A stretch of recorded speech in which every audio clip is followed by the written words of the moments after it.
What's going on, everybody? What a week. This has already been an awesome week, and there's some great stuff still to come. On Tuesday, I launched the Captain Midlife card. Let me show you right here. And courtesy of the penny sleever, the first 250 people who sign up on the link in the description down below, I will be giving a free Captain Midlife card in a penny sleever semi-rigid and a Mr. Penny Sleever card in a penny sleever top loader. All of that is courtesy of the penny sleever. That was something super awesome that they decided to do for celebration of the 2-year anniversary of the channel. Again, the penny sleever, a great place if you have any collecting supplies, card supplies that you need. They have a great website. And then there's also a discount code on the back of the Mr. Penny Sleever card if you want to use the promo code MidLife. Really, really excited about that. Tomorrow is going to be the episode of Off Topic with myself and Darren of Return to Collecting, where we interviewed Dr. Beckett of Beckett Magazine.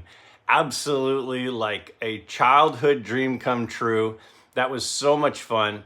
That will be airing tomorrow. And then later this week, probably Saturday, I went to a card show last weekend with my dad, and I've got the video and the final editing stages for that. So that'll post this week. And so a lot of great stuff. So be on the lookout for all of that. Again, the first 250 people on this, we will send that off free of charge. Shipping, postage, everything included because of the penny sleever. All right, I have a couple of quick gifts before I get to the first question for the week I wanted to share. Andrew sent me a really nice note and this Joe Montana card. He said he was at a card show in Albany and he saw it and he thought of me, so he bought it and sent it over. So Andrew, thank you so much. That was super thoughtful. And then John sent me a couple cool things. He sent me this Brock Purdy card. Look at that. It's got the Halloween theme. Very, very cool. Now, you know what? I think that might be my first ever Brock Purdy card. I love Brock Purdy, but I think that's my first Brock Purdy card. And then knowing that I'm a vintage golf card collector, he sent over this American Oil card from 1968. Very, very cool. Along with, remember these? The Legend Sports magazines. Super cool. With the goat on the cover. Gotta love that. So John, thank you so much. Super, super thoughtful. Those gifts. Very thoughtful gifts. Andrew, thank you for thinking of me. Awesome stuff. You all are so generous. So with that said, I got 5 great questions included in this episode. I've got a PSA reveal, and I've got a special guest who you'll recognize who came on to talk with me about one of the questions. Speaking of, let's take a look at the first question here. I have a question, Greg. This can be either for Wednesday Q&A video or for Dr. Beckett. I got the weekly newsletter from Mike, Junkwax Hero, yesterday, and he mentioned a video from a YouTuber named Simon466. Simon mentioned in his video that PSA is putting an office in Plano, Texas, where Beckett has its headquarters. And Simon sees that as a sign that PSA is targeting Beckett. That doesn't make sense to me because Beckett is now small potatoes compared to PSA in the grading market.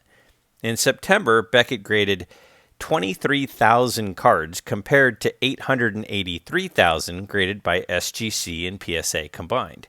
And CGC graded 12,000. The numbers came from Junkwax Hero's newsletter. Would love your thoughts on this and maybe Dr. Beckett's thoughts as well. All right. Fun question. Interesting question. So PSA there's rumors that have come out that PSA is setting up a facility in Texas, Plano, Texas, like right around the corner from the Beckett headquarters in Texas. So what's up with that? And he mentions in there that Mike of Junk Wax Hero in his newsletter kind of talked about it and kind of alluded to, what were maybe they doing. And so he's asking specifically here, do I think, or who thinks that maybe this is PSA's way of kind of going after Beckett grading? And so I thought, what better way to have a conversation about what Mike Junkwax Hero was talking about and this whole topic than to have on Mike from Junkwax Hero. So we're going to go ahead and talk about this together. Check this out. All right. So why not ask the guy himself?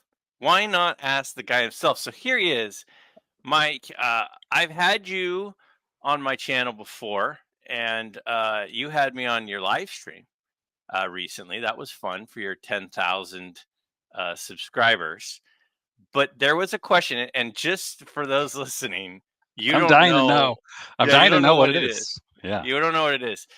So I'm going to pull up on the screen here. Junkwax Hero. Again, if you're not subscribed, there's over 10,000 other people who give it a thumbs up. So go ahead and subscribe. But the question that you have is this. So I'll read it for those listening. The question, that the statement on the comment in the Q&A question was, I have a question, Greg. This can be either a Wednesday Q&A video or for Dr. Beckett. I got the weekly newsletter from Mike, Junkwax Hero, yesterday, and he mentioned a video from a YouTuber named Simon466. Good YouTuber. Simon mentioned, what's that? Good YouTuber. Okay. Simon mentioned in his video that PSA is putting an office in Plano, Texas, where Beckett has its headquarters. And Simon sees that as a sign of PSA is targeting Beckett. That doesn't make sense to me because Beckett is now small potatoes compared to PSA in the grading market. In September, Beckett graded 23,000 cards compared to 883,000 graded by SGC and PSA combined, and CGC graded 12,000. The numbers come from Junkwax Heroes newsletter. Would love to hear your thoughts on this and maybe Dr. Beckett's thoughts as well. So my question first is, when you put that in your newsletter, what were you thinking about them going after Beckett? Do you think PSA is going after Beckett by putting a Plano, Texas headquarters? I don't. I believe I alluded to the fact that I questioned the motive behind it that Simon came up with. And I've never talked to Simon before other than an occasional comment on his YouTube. I think he puts thought-provoking things out there. And it provoked thought in me, and I thought, I'm going to write a little newsletter about this. And if I remember correctly, I alluded to the fact that it would be odd to me that they would target such a small, as this person says, small potatoes. I think I said, yeah, Beckett is now small potatoes.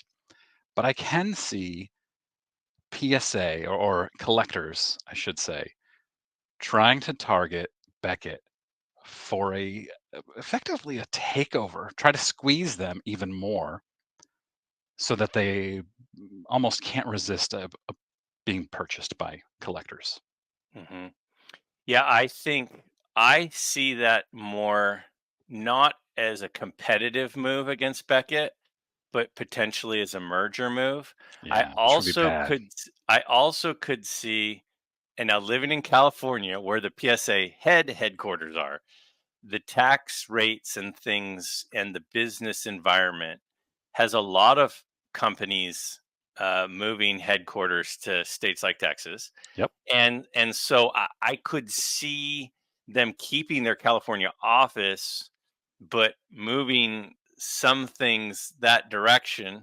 The other piece of it is I think they are trying to work on being able to drop off your stuff at PSA. If you have a really expensive card, like $100,000 card, I would never mail that. If I had $100,000 card I was sending to PSA, I would fly it to PSA and I would I would walk it in. Yeah.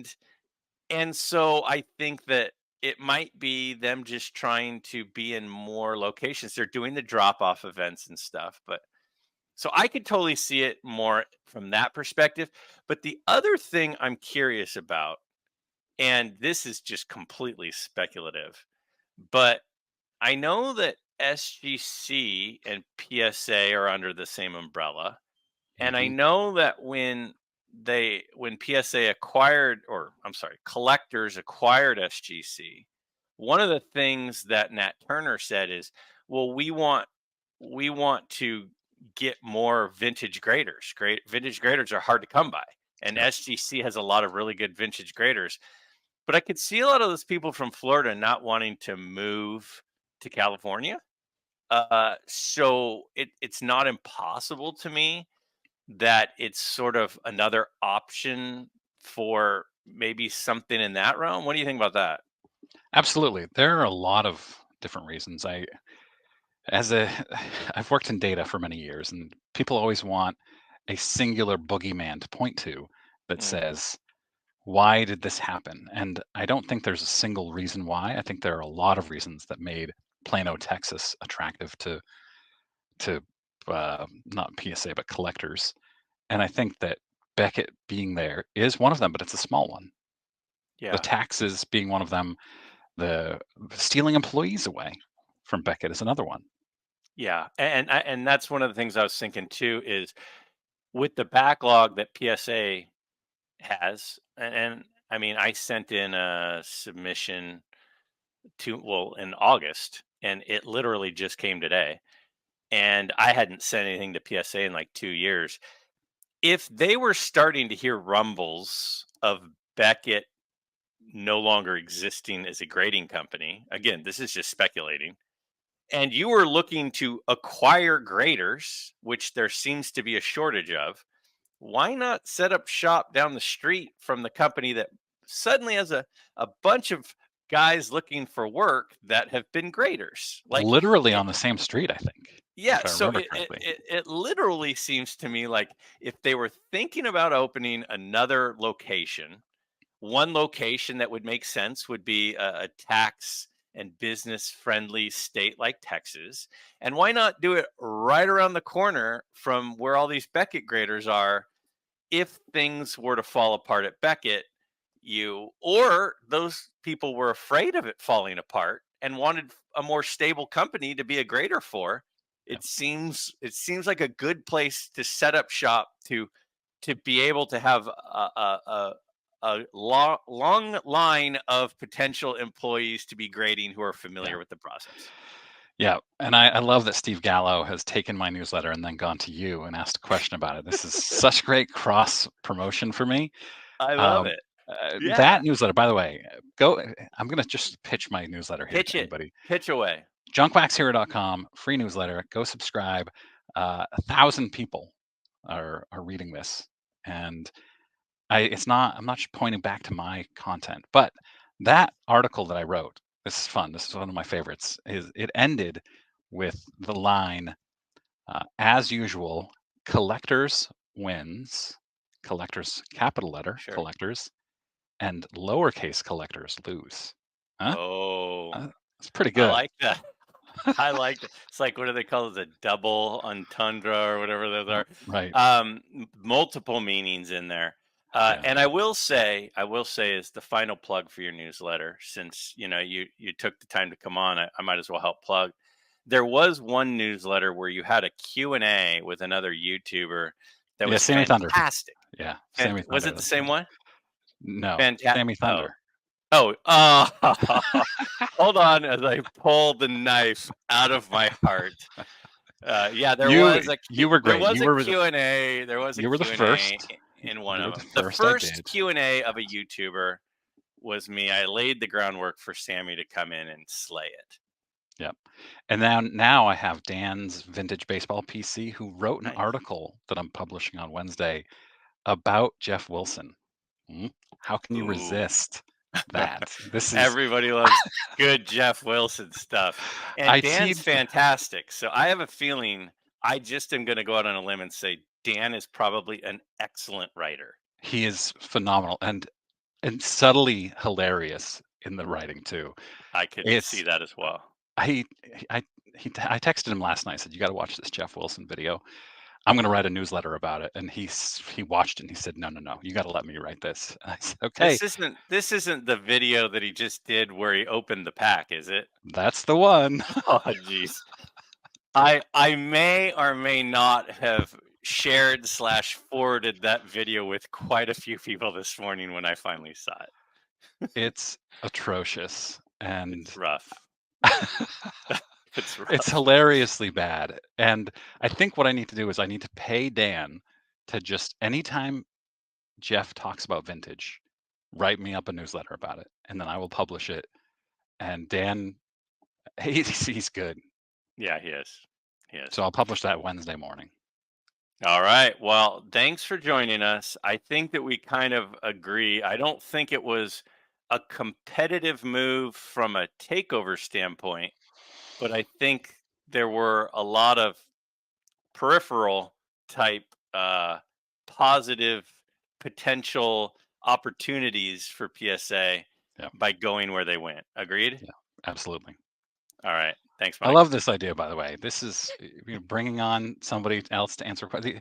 You're so good at this, Greg. I think that you're my second guest to answer a Q&A question. I did have Theo once. There was a question about a super collector. What is the difference between a super collector and a player collector? And so I said, Theo is kind of both, but he's more of a super collector, I think. So I had Theo on to explain it. But whenever given the opportunity to cross the streams, might as well do it, right? Yes. I appreciate being brought on. That's my Ghostbusters throw out for the day. Love it. All right. Thanks, bud. Thanks, Greg. See ya. All right. Thanks to Mike from Junk Wax Hero for hopping on. I'm sure if you're a subscriber of mine, you're probably a subscriber of his. If not, go ahead and check out his channel, Junk Wax Hero. That was fun. I had a lot of fun doing that, and I appreciate him coming on. I sent him a text message. I said, "Hey, I got your question. You want to hop on and answer?" And he's like, "Sure. When?" And I go, "How about in an hour?" And he said, "Done." So spur of the moment, but fun nonetheless. Thanks, Mike, for coming on. Let's take a look at the second question for this week. Question for you. I'm a PSA collector and I have some Beckett and old SGC slabs. Should I send them to PSA to cross over? What is the chance they will grade the same? Thank you for your opinion. Man, sometimes timing is so amazing, it's like crazy. So I just sent off in late August. In fact, it was about August 20th or so. I sent off a submission to PSA. And some of you are saying, why would you do that, Greg? Why would you send off a submission to PSA? Well, there's a few reasons. Number one of the players I collect, as many of you know, is my former student, Matt Manning, who's in the Tigers organization. And Matt's a great guy. I still see Matt usually every summer. In fact, I'm officiating a wedding that Matt is in January. In January, I'm going to be the officiant of a wedding, and one of the groomsmen is Matt Manning. Anyway, he's in the Tigers organization, had several starts in the majors this year, had a lot of his season was in AAA, but a great guy, and I collect his cards. And one of the things I've been trying to do is put together his Bowman Chrome First cards, the whole rainbow, in that are autographed. And so what I've been slowly working on that, and I had a couple that were raw, and I had one that was in a Beckett slab, and one was in an SGC slab. And personally, I think cards that are modern look best in PSA slabs, for me. Vintage, I think they look best in SGC. So I wanted to have my rainbow of Manning cards all in the same holders. So I decided to crack the one in a Beckett slab and crack the one in the SGC slab and send them on to PSA along with the two raw ones.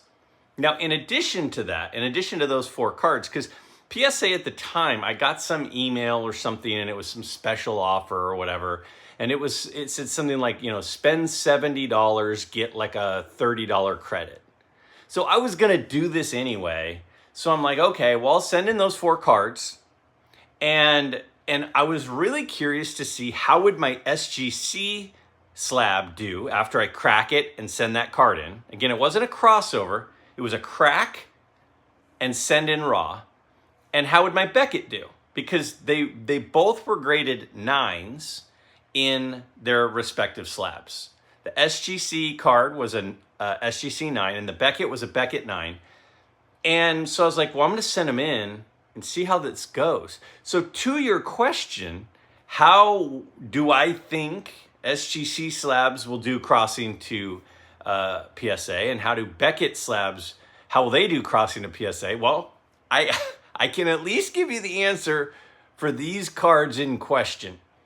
Now, the 2 modern cards that I decided to send in with the 4 Manning cards were a really cool Ken Griffey Jr. card. It's his Pinnacle Zenith, which is just a gorgeous card. And I don't have a lot of modern cards in my collection, but these are 2 that are modern cards, and I'm like, I basically had 2 free get them graded with this deal that they were running. So I was like, well, I'll just do those 2 Griffey cards. So I looped them. I put them under the loop, looked at the surface really good, looked for printer marks really good. Now, this card has dark edges and black edges. And so on one of them, on one corner on the back, there was a very, very little white mark on the corner. And then there was some very light edging, because when they cut it, and it's a black edge basically, it's almost impossible to have no edging. And then the other one looked absolutely pristine, and it had maybe a couple of little tiny edging dots. So I was thinking one was a 9, chance at a 10. The other one was probably a 9, chance at an 8 maybe, but they seem to me to both be probably 9s. And so those are the 6 cards I sent in. So with that said, I decided to check out the grades, and boy, was I disappointed. Now, I didn't really care. I didn't really care because these cards aren't leaving my collection. And the card didn't change just because PSA threw a label on it and slabbed it in their plastic. So it didn't really matter. But at the same time, one of the 2 Ken Griffey Jr. cards I was planning on selling because I didn't need 2. But I just don't have a lot of modern cards to grade, and this was going to be a modern submission to PSA. So I just threw those cards in. Let's take a look at how it went. So I'll show you the cards, I'll show you the grades, and I'll show you how they crossed over.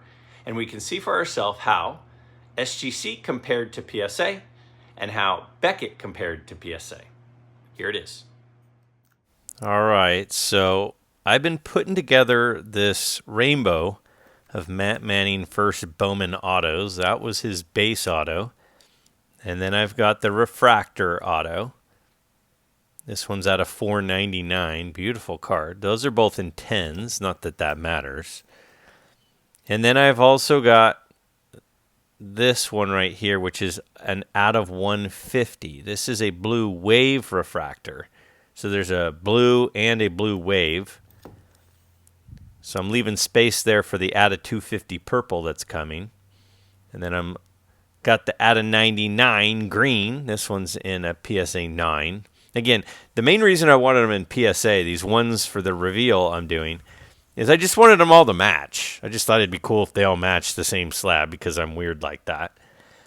And so then I've got the out of 25 orange. This one's in a 9. I got that raw and submitted it. Got a 9. Had that one for a while as well. So let's get into the reveal. Let's get into this. Now, again, I haven't opened it yet. It's still sealed from PSA. Came in one of those bags from FedEx, I guess. And almost just took my hand off. So when we look inside here, it's all wrapped up and nice and snuggly. The undergraded cards. Oh boy, why do I keep doing this to myself? It doesn't really matter. I'm not getting rid of the cards, but it would be nice if they got the right grade. Okay, so there's one of the Griffies. So let me reorder these so that we can do the Mannings first. So again, I've got an out of 250, a blue out of 150, a gold out of 50, and a red wave out of 5 is what I'm going to be revealing here that just came back. And there is the purple. It got a 10. So I do know what a 10 looks like. So there's the purple out of 250. Beautiful card. Again, to me, this one looked exactly like the others.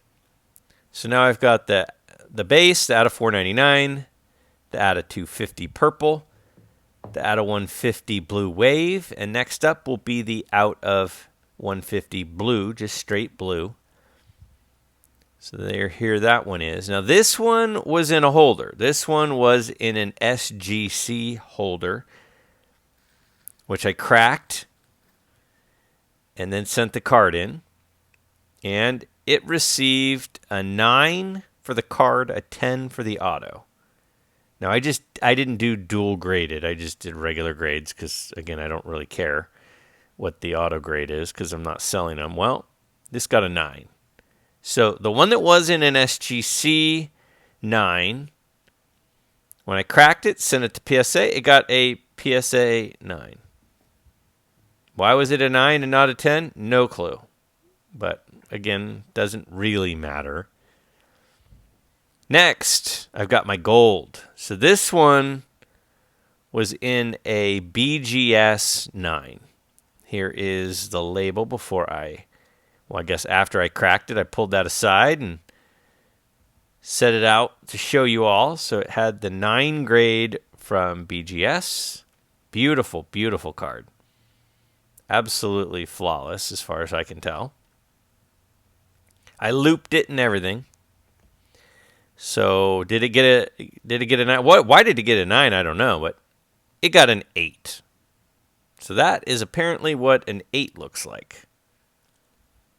If that is an 8, literally if I put that next to the purple that got the 10, I don't think anyone could tell the difference.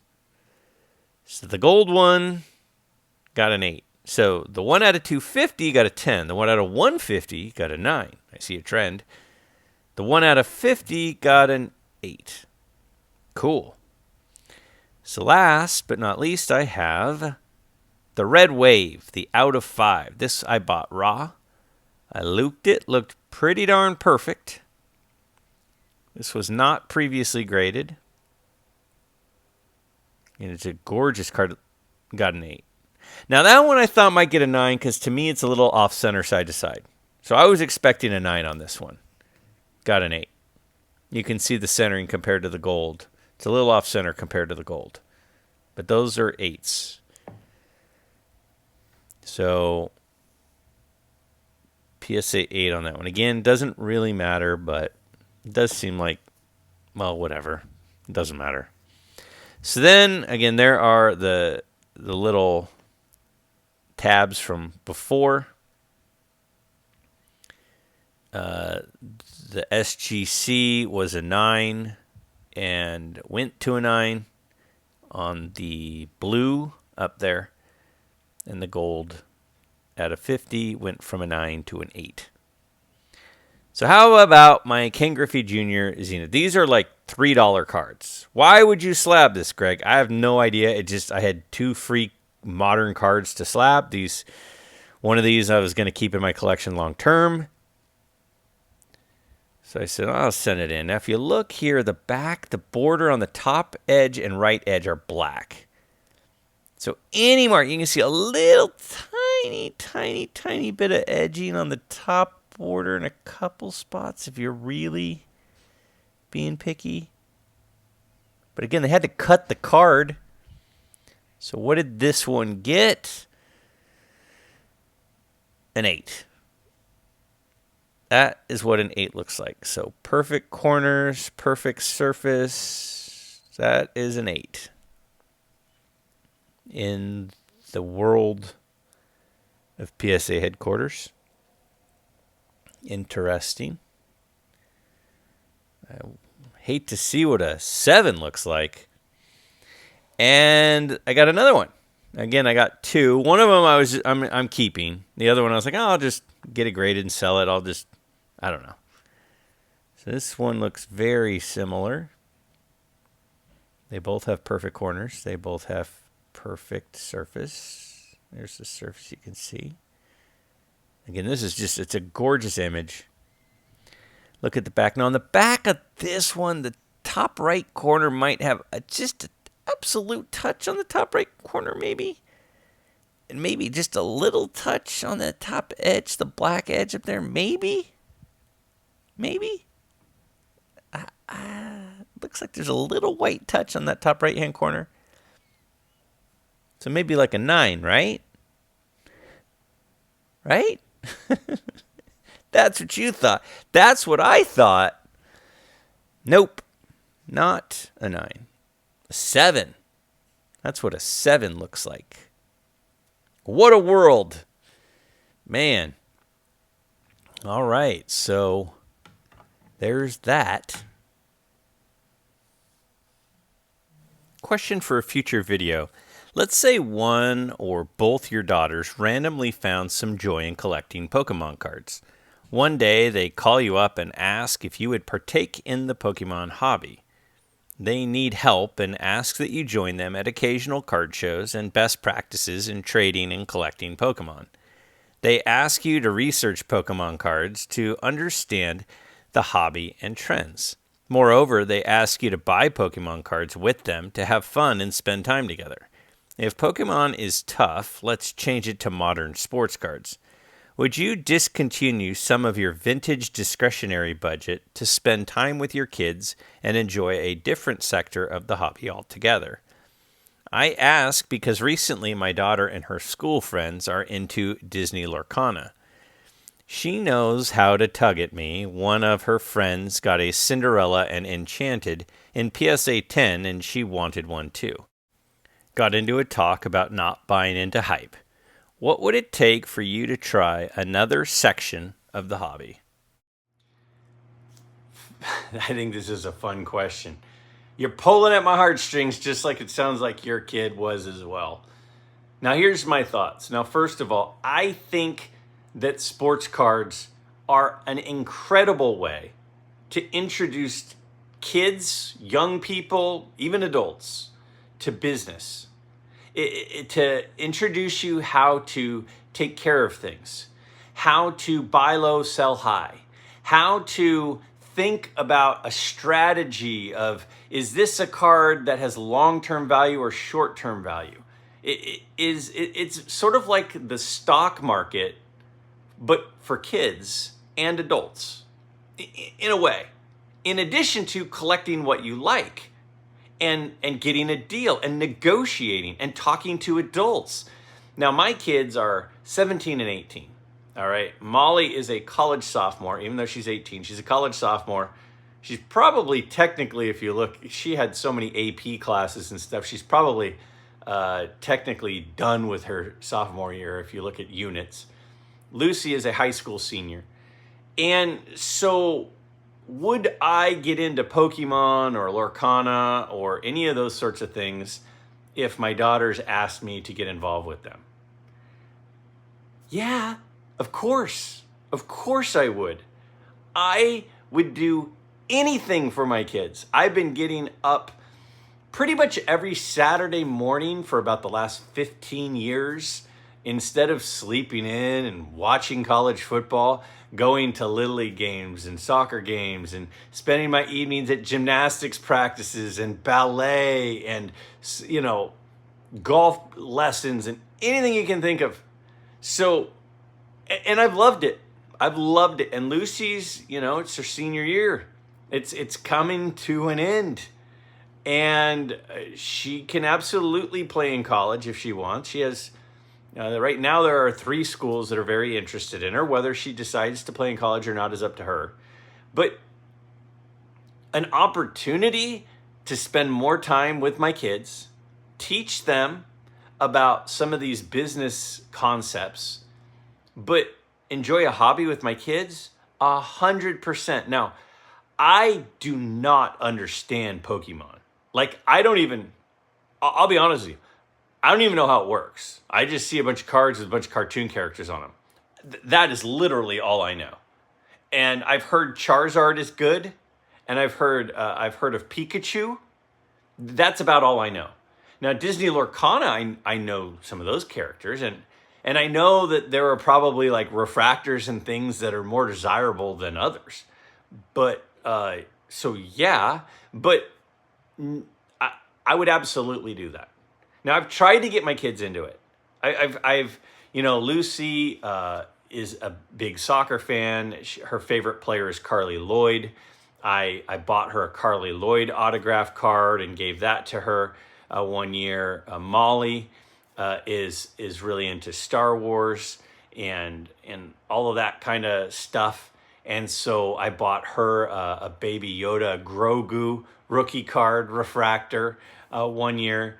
So I've tried to kind of get them into it, and that's just not their thing.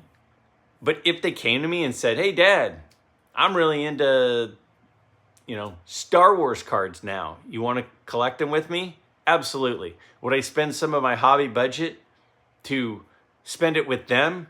Absolutely. Absolutely. I only get one chance at being a dad. I get one chance. Well, I mean, for 2 kids, but I get to do this whole life thing one time. And if there's anything that I want, it's that my 2 daughters look at me and want to marry somebody who has the same sort of values and personality traits as me. And the only way I can do that is if I'm the type of person that others would want to be around. So I want to be a model for my daughters of, hey, this is how you should be treated. Hey, this is how you should be spoiled. Hey, this is how you should be talked to. Hey, so I want my daughters to someday, when someone says, what do you want in a guy that you're looking for? I want them, somebody that's like my dad, but younger and nicer and not my dad. That's my goal. So if I can spend more time with them and make memories with them, I'm all in. I see a huge difference in the way vintage cards are collected versus modern day cards. It seems for me, most part, that people that collect vintage cards are true collectors, whereas the people that purchase modern day cards are flippers. The modern card market seems to be tainted as people used to collect for fun, and now it appears to be more about the money. Today, I see kids trying to flip cards of prospects for hundreds, if not thousands of dollars. What is your take on this, Greg? If there was a Midlife Nation Q&A Hall of Fame, Ken would be in it. Ken asks great questions. He's patient with me. He asked this question about 3 weeks ago, and I'm just now getting into it. And he sent the question again this past week, and he's like, "Hey, Greg, I had asked this question. I was curious on your thoughts on it." And I was like, "Ken, I promise it's coming this week." And that's, thank you for being patient, Ken, and thank you for all of your great questions. And you truly do ask great questions, and I think this is a great one. It does feel at times like modern collectors are not really collectors. They're just in it for the money and in it for the flipping. And it feels sometimes like vintage collectors are more collectors who like to acquire and accumulate and admire and enjoy. And they grow an attachment to the card itself, and a lot of the modern collectors don't. And I think that generalization has some truth to it. I do agree that it is the cryptocurrency of kids, of they're day traders with cards. But not every modern collector is that way. You know, I got a couple of pretty good friends who really like vintage cards, but they also like modern cards. Brent Richards of Brent Richards and Baseball Cards. Shane of Shoebox Legends. Dylan of Double D Vintage Baseball Cards. Those guys collect, and there are others, but those guys collect modern cards, and they are collectors. Trust me, they are collectors. They are not flippers. So it does, when I turn on YouTube and I see the feed and I see people buying and selling, and I see people literally buying it in one video and in the same video selling it, it does feel like, is this how all modern collectors are? And the answer to that is no. I know that for a fact because I just named 3 that I know are true collectors, are collectors at their core. And while they have some vintage cards, they also have some modern cards. And again, there are many others as well. But to a certain extent, some of that, of the flipping thing, some of that is their hobby is not actually cards. The people that you see that are buying and selling the card 10 minutes later in the same video, their hobby is actually flipping. Their hobby is not cards. They're just flipping cards. That's their hobby. They like to flip things. They like the strategy of, I'm going to buy this here and I'm going to sell it over there and I'm going to make a little bit here and then I'm going to use that profit to buy this here and then that's a completely different thing. Now, they do share the same space. They are at the same card shows. But their hobby isn't really cards, it's flipping. And they could flip some other medium instead. But I can promise you, I know for a fact, that there are definitely some modern card collectors who are collectors. They're not all flippers. But at times, it does feel that way. But it's not the case. Greg, another awesome video. I love Q&A Wednesday. I have a question for you. From what I've gathered about you as a person over the last year or so, I know this is probably something you wouldn't be into, but since we're all part of the Midlife family and are always out and about on the hunt, whether it be card shows, marketplaces, or any other auction sites, would you ever consider putting out the remaining checklist needed for your Pirates of the Spanish Main set? You never know what we may come across out here on our hunts. Thanks, Steve. I think this is a really thoughtful question. The fact that you would throw out there, hey, Greg, I know you're looking for a needle in a haystack, but there's a bunch of eyes out here. If we happen to run into one of the needles, can we let you know? Because we want to help. I mean, that is really, really cool. And that's the heart of this hobby in this community. I mean, it's not just the Midlife Nation community. It is the card community. It's just overwhelmingly positive and supportive and helpful of each other. And when tragedy strikes some people in the hobby, which tragedy is going to strike people, it's going to happen. The first people to try to help pick up the pieces are others in this community. And that is awesome. Would I ever consider putting out my list? Well, yeah, I would.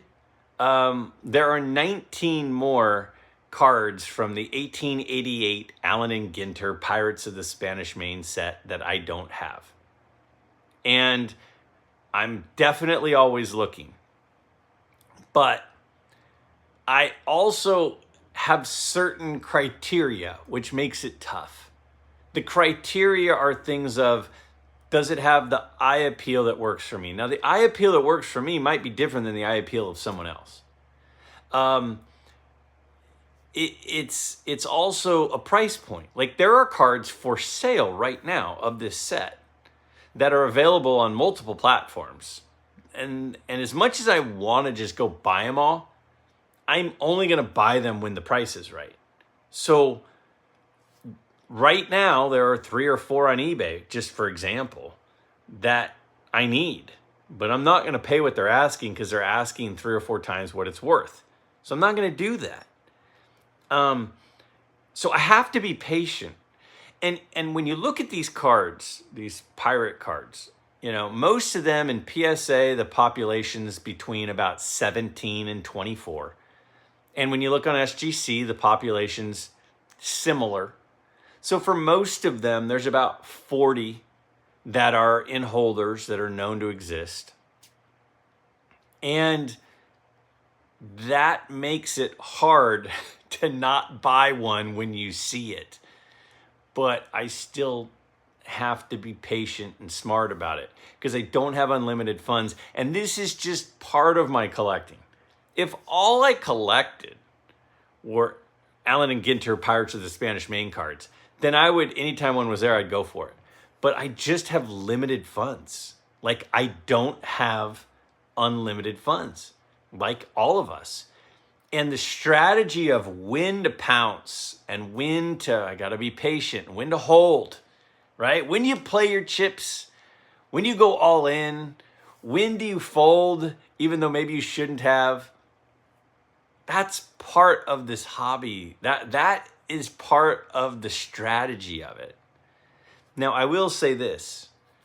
If you see on, if any of you ever see on like an REA site auction or a golden auction or a, you know them all. If you see out there some of the pirate cards, send me a link, email me. I'd love to take a look. My list is always changing and keeping it up to date all the time could be tough, but just send me a link. Plus, if you send me a link and say, hey, Greg, I saw these, don't know if you have these yet. Hey, it's a way for us to interact. So what's the harm, right? I think that is so thoughtful that you would actually think to want to help me be 2 more eyes in the search for needles in this giant haystack of cards for these few treasures that I'm looking for that most other people aren't. Super cool. If you see one, shoot me a link. Shoot me an email. I'd love to hear from any of you. Will I post the list? Maybe at some point. Maybe when I get closer. How about when I get down to 5 or 10, I put it out there?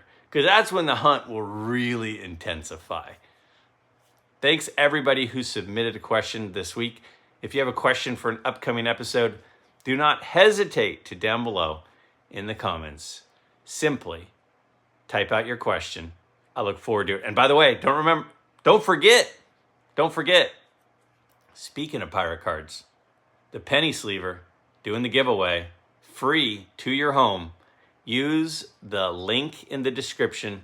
The first 250 will get it sent to your house for free, courtesy of the penny sleever.